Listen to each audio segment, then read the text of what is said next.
Hello there and welcome to the Ina Show. Today I'm going to talk about a touchy topic that I get asked a lot about, and that is, Ina, why do so many Christians as well as leaders in the church marriages fail?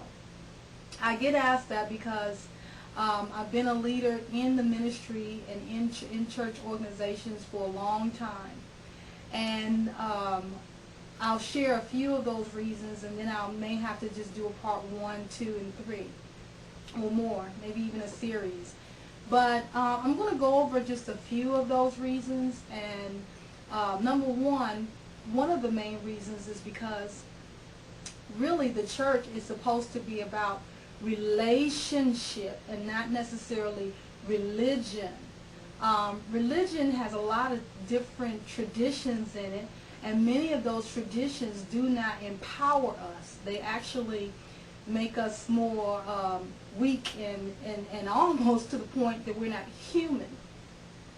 But when you're talking in relationship, which Jesus oftentimes were talking about and trying to get us as people to recognize that we're all a part of one another and we need to connect to one another, forgive one another, love one another. Also, all those things are about relationship.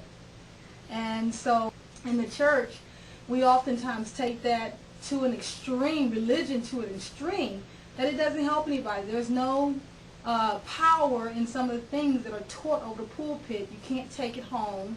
You can't apply it. You get 2 points and a bullet, and you can't do anything with those things. You heard a good sermon about Jonah and a well, and you just have, it has not any application to your life, to the point that there's nothing you can do with what you heard over the pulpit. And so we oftentimes don't relate true spirituality to relationships with people and one another. And so that's one of the reasons why we're so religious. I don't like to say the word so spiritual, because I hear people say super spiritual, or you're so spiritual you're no earthly good. No, you actually are a spirit being. So that makes you spiritual already. But oftentimes we're not awakened to the point that our spirit, our physical body, and our soul, which is our mind, will, and emotions, all are supposed to work together as one. And so you go off on the far end on some things that it just renders you powerless. Another thing is that there's no fun in your sex life, and many times marriage, or in the marriage of Christianity, sometimes sex is very taboo. You just don't get to talk about it. They don't talk about it in many of the classes, or delve into it as deep as you need to for there to be truth to come about it. So you have men who, because their wives are at home and they don't get sex the way that they would like to have it, or be able to explore sexually and have fun with it, they just lay there and do it. Almost like, on The Color Purple, she says, I just lay there and let him do his business. Well, you can't do that in a relationship, in a marriage, and expect that to work. There needs to be a reciprocation. He needs to receive pleasure, and she needs to receive pleasure. And so if both parties are not pleasuring one another sexually, there's going to be problems in the marriage. And oftentimes we don't talk about it. We don't talk to each other about what pleasures us. Because guess what? In a lot of religious circles, you're not supposed to have pleasure. You're not supposed to have excitement or even orgasms per se. Don't talk about that. That's a bad thing. And so sex is perceived in a very taboo way. And that's usually a big problem. That's a big problem in a lot of the Christian arenas. They don't want to face that, to talk about sex, and that sex was really intended and created by God for us to enjoy with one another in the confines of marriage. But we oftentimes don't talk about it in the Christian arena. to the fullness that we need to, because it is a hush-hush thing. Another thing is that people put other things, such as ministry activities, board meetings. How many board meetings? I tell you, I went to so many board meetings. I was bored. But they put so many things and call it God in front of their spouse and their marriage and their families. And before you know it, you have this rift in your family. You have this rift in your relationship. And we say we're serving God. Well, actually, we're not, because if we're serving God, then we ought to be serving one another.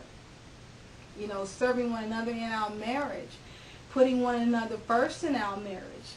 And so there needs to be balance in that. There is not enough balance in marriages in the churches, because it's gone so way out left field that it's taken away from relationship. Back to that part again, relationship with one another, which that's really what it's supposed to be about. Christianity is supposed to be about good relationships amongst one another, caring for one another. And so we should have that in our marriages. But because we say, well, I'm doing this for God and I'm saving the world for God, then why did you get married? If you feel like you got to save the world for God, and you don't have any time or any space for a wife or even a family, then you may need to be celibate. You may need to stay single. Single life might be for you, but don't bring someone else into a marriage or into a relationship and then leave them behind for years saying you're saving the world. That's not fair. It's not fair to the loved one that you have made vows to honor and to love, to cherish and to serve, and all of those wonderful things. Till death do we part. But you don't spend enough time with one another to even have the life in your own marriage. So those are just a few nuggets. I can talk on this forever, because there are so many issues within the Christian arena that we don't understand and have not understand for a long time, that true spirituality and true Christianity is all about relationships, good, healthy relationships, not necessarily the traditions, and not necessarily going to church and serving in there for hours and several services out of the day, and you're the only one there all the time, and they need you, and we gotta have you, and those kind of things, and take you out of your place.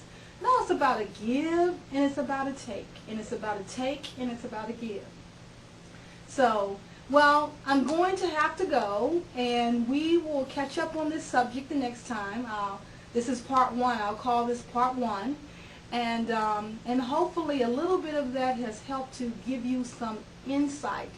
And maybe if you find yourself not in balance, if you find yourself in a situation where you're not operating out of the form of relationships, and this is a guideline of how you know that this is how you're supposed to do. The Word of God says to love your neighbor as yourself, which means to love one another as yourself. Yes, first to love the Lord your God with all your might, all your heart, and all your strength. But see, God is not necessarily a building.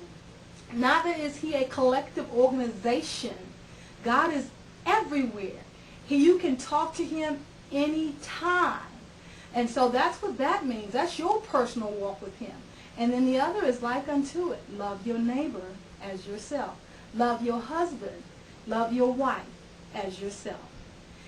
Write me at www.theenashow.com. If you have any questions or you'd like to comment about this particular show, please do so. I look forward to hearing from you soon. God bless you and have a wonderful day.